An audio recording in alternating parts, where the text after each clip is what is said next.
ကျွန်တော်နာမည်ကတော့ကျော်မင်းလုံးဖြစ်ပါတယ်အကုန်လုံးကြည့်ပါတယ်တော်ကြကျွန်တော်ပြောချင်တာကတော့မိနောင်ထိုင်ဖြစ်ပါတယ်မိနောင်ထိုင်ကလူမုံများပါတယ်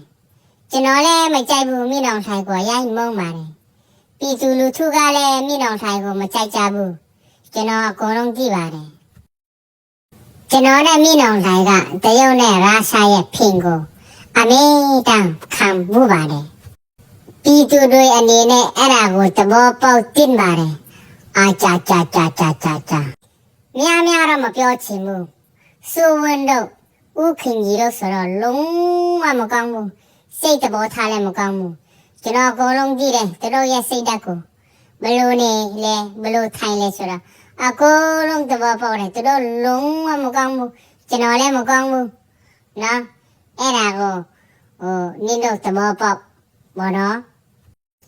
နောက်တစ်ခါတရုတ်နိုင်ငံလည်းကျွန်တော်တွားဖို့အစီအစဉ်ရှိပါတယ်ရုရှားနိုင်ငံမှာလည်းတွားဖို့အစီအစဉ်ရှိပါတယ်အဲ့ဒါဖင်ခံဖို့မိလောင်ထိုင်လဲစိုးဝန်းလဲအဲ့ဒီရုရှားမှာဖင်ခံဖို့တွားမယ်အကုန်လုံးတွားမယ်ဖင်ဒီခံကြမယ်ပြောကြမယ်ဒါပါပဲပြောချင်တယ်အဲ့လိုပါပဲအားလုံးကျေးဇူးတင်ပါတယ်